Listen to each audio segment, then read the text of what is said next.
멋진 인생이야. 이번 주제는 공무원의 장점에 대해서 소개하려고 해. 공무원의 장점은 총 6가지로 구분해봤어. 공무원 장점 중에서는 첫째, 지역 선택이 가능하다. 수도권에서 일자리가 집중되어 있어. 하지만 지방 쪽에는 일자리가 넉넉하지 않아 연고지에서 근무가 가능해. 지방광역시만 해도 대기업, 중견기업이 많지 않아서 취업이 힘든 것으로 알고 있어. 연고지에서 근무하면 주거비용, 물가 등이 낮아 급여가 낮아도 평균 이상의 삶을 살 수 있어. 두 번째, 복지제도가 다양해. 휴직, 연가, 병가, 외출, 조퇴, 지각 등 국가에서 제공되는 휴직 및 연가, 병가를 자유롭게 쓸 수 있어. 그 중에 가장 많이 이용되는 게 육아휴직이겠지? 육아휴직 같은 경우는 대기업 및 중견기업에서도 사용은 가능하지만 눈치가 보이는 것으로 알고 있어. 하지만 제도적으로 잘 정착되어서 공무원인 경우에는 아이 양육을 위한 육아휴직을 쓰는 것에 대해서 부담이 없어. 또 휴직도 육아휴직만 있는 게 아니야. 육아휴직도 있고 몸이 아프면 질병휴직도 가능하고 공부를 하고 싶으면 유학휴직,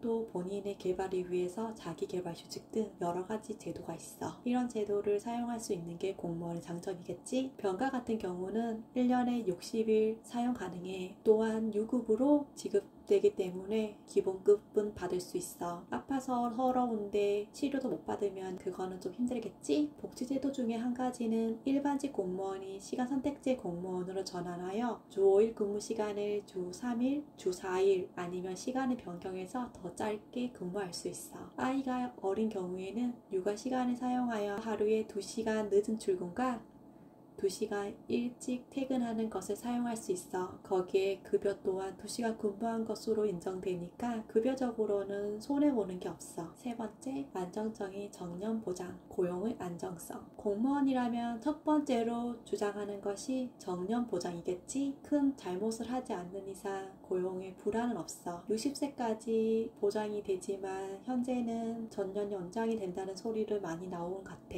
65세까지 나중에는 근무하지 않을까라는 생각도 드는데 연금 수령 날짜도 자꾸 연장되고 있어가지고 나중에는 조금 힘들 것 같기는 해. 네 번째, 인생의 변수가 없다. 공무원이라는 신분을 가지게 되면 나를 증명할 필요가 없어. 그냥 공무원이라고 하면 더 이상 이야기할 필요가 없어. 프리랜서 같은 경우는 어떤 일을 하고 어떤 수입을 얻고 그것을 내가 증명해야 되는 경우가 많아. 하지만 누군가가 나에 대해서 물어보면 공무원입니다 라고 얘기하면 더 이상 부수적으로 설명할 필요가 없어. 신용대출 및 집담보대출을 받을 때도 공무원 재직증명서가 있으면 금리 우대도 받을 수 있어. 은행이 가장 영리하지 않을까? 대기업, 전문직, 그 다음에 공무원이잖아. 다섯 번째, 전문 지식을 쌓을 수 있다. 여러 부서를 경험할 수 있고 인가, 허가, 단속 등을 할 수 있어. 민원인들을 엄청 만나 인생 경험을 간접적으로 쌓을 수 있어. 또한 근무 중에